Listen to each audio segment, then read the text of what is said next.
Hello everyone, welcome back to Story Time. We are currently reading The Willigrews 2 by Terry Tarbox, and Terry is a local author who has very kindly said that we can read his stories. And the illustrations in this book are by Terry's niece, and her name is Wendy Wheatley. So we're now on chapter 3, but this chapter's quite long, so I thought we'd cut it in half and read half today and half tomorrow. So you will have to come back tomorrow to find out what is going on. And this is the Willigrews and the Night Shadows. So get yourselves comfortable, snuggle up, sit down, and let's find out what happens. As you may know from previous stories about the Willigrews, the area around their village was full of all sorts of weird and wonderful creatures. Some were friendly, some were unfriendly, and some were, of course, very unfriendly indeed. There were some, however, who would have liked to have been unfriendly, but couldn't be bothered, as they were too lazy. This story is about some spirits that were not only unfriendly, but also intent on destroying the Willigrews and everything they held dear. It all began one clear moonlit night as Dora Dingbat and Yill were sitting outside on the village green looking at the stars.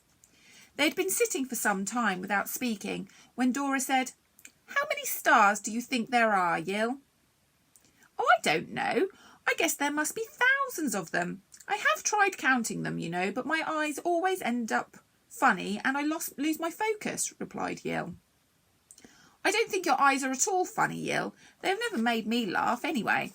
And if I find your lost focus lying around somewhere, I'll know where to bring it," joked Dora. Dora was about to stand up to make her way home to bed when Yill said, "Did you see that? Over there, in the trees?" "No," replied Dora. "What was it?" "I thought I saw a shadow moving about. It was probably nothing, or perhaps it was an animal or something," said Yill. "Oh yes, I see it now, sort of a purple colour. I wonder what it could be," asked Dora. Then they both jumped with surprise as the shadow let out an eerie howl. "Howoo!" it went, which made a shiver run down the Willigrews' spines.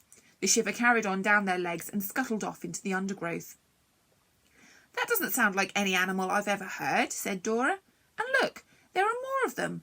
Must be a dozen or so. We had better tell Bromley." The shadows seemed to be floating in and around the trees, like swirling, misty beings, swooping in and out, fading away and reappearing. All the time there came the weird, spooky howling. At Bromley's house, he was just getting ready for bed and making himself and Yill a drink of milky chickweed tea.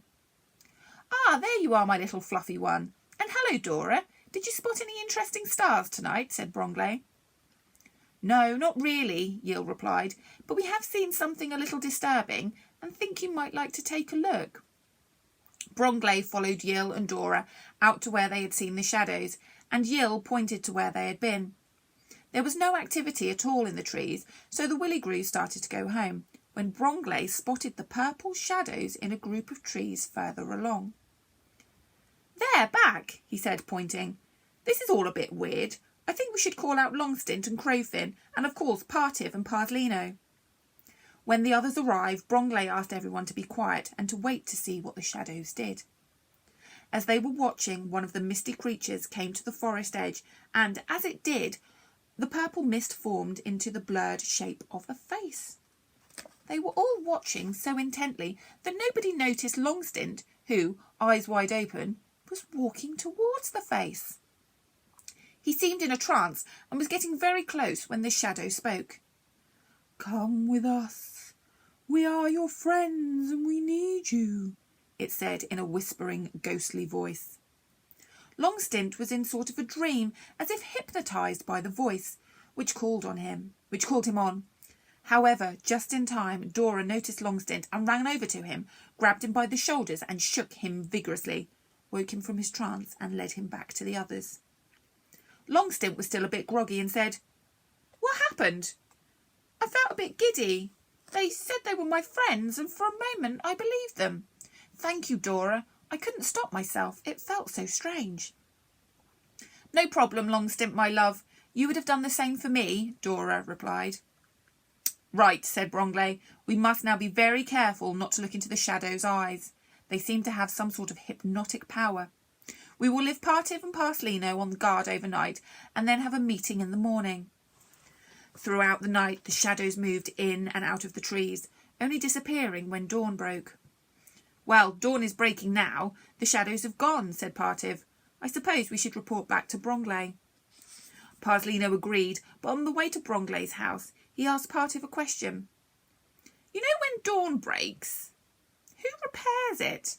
Only it happens every day and it's always new in the morning. Now, I've got a theory about that, replied Partiv. I think there is a group of creatures whose part-time job it is to repair the dawn every day. They are probably called the Dawn Repair Patrol. Ah, that explains it then, said Parslino, totally convinced. When the 2 night watchmen arrived at the meeting hall, quite a crowd had gathered. They were all naturally curious about the previous night's events. Bromley called them all to order and spoke. Morning, everyone, he began. No doubt you have all heard about last night's strange happenings. Purple shadowy things were seen in the trees, and we are worried that they may mean us harm. The most important warning I can issue is that you should not, under any circumstances, look into the eyes of these spirits or ghosts or whatever they are. They appear to have hypnotic powers and may tempt you to go into the trees. Do not go with them. Now, I know that we Willigrews are inquisitive creatures and that some of you may wish to see the shadows, so those of you who are interested should assemble by the trees at midnight tonight. Make sure you only have a light dinner because there will be jangleberry jam sandwiches and chickweed tea to sustain us through the night. We have placed a barrier at what Partiv considers to be a safe distance, so please do not cross it. Just to reassure you, I have arranged a meeting with Claude to see if he knows anything about the shadows, and I will share his thoughts with you tonight. As you may know from previous stories, Claude is the oldest living Willigrew. He is very wise and has a memory that is longer than his beard and shorter than his back garden. He, Bromley and Yill sat at the kitchen table in Bromley's house with a nice cup of chickweed tea. Ah, Brongers and Yillypops, my 2 favourite Willigrews, said Claude, taking a slurp of his tea. I've heard about the purple shadows and wondered how I can help you. Yill replied, We wondered if you'd heard of this sort of thing before, Claude, somewhere in the distant past. Well, responded Claude, before I decide I would like to see these strange things, without seeing them in the flesh, so to speak, I would hazard a guess that they were some sort of wandering spirits. Now, there are 2 kinds of restless spirits. The first kind are harmless enough and are just looking in on the real world in an attempt to frighten creatures like us for a bit of fun. The second kind, however, are probably looking for replacements for their spirits that have passed into another spirit zone. You see, they have to keep up their numbers by luring creatures to join them. I am worried that if one of the Willigrews actually succumbs to the hypnotic beckoning and enters the mist, they will become one of the spirits and be lost forever. What a dreadful thought, said Yill, pouring out some more tea. Is there nothing we can do to frighten them off, Claude? Don't worry, Yill. When I see them, I will try and think of something, said Claude reassuringly. Quite a large crowd had gathered at midnight to get a look at the shadows. Partiv and Parslino manned the barrier to make sure nobody crossed the line. Suddenly, a cry went up. It was Crowfin. They're back, he shouted, pointing. Everything went quiet as the shadows started dancing through the trees again and making that spooky howling sound. Ho-woo! They went. This time more of the shadows formed themselves into ghostly grotesque faces, which seemed to leave their bodies and move threateningly to the edge of the trees. Yill noticed that the faces had no real features, just holes where the eyes and mouths should have been. Then the beckoning began. Come with us. We're your friends and we need you. Do not look into their eyes, shouted Bromley. Just stay where you are and you should be safe. He need not have worried because everybody's eyes turned to see something running along the tree line. It was a munkjack deer. It ran in front of the Willigrews, but when it saw the I'll read that again. It was a munkjack deer. It ran in front of the shadows, but when it saw the Willigrews, it turned sharp left. Longstint shouted, Stop, little dear! But it was too late. The unfortunate creature ran straight into the shadows. Within seconds, the deer was submerged in a purple mist. It made no sound and disappeared as the shadows started howling in triumph. "Poor little dear," cried Crowfin tearfully. "We must make sure that doesn't happen to any of us."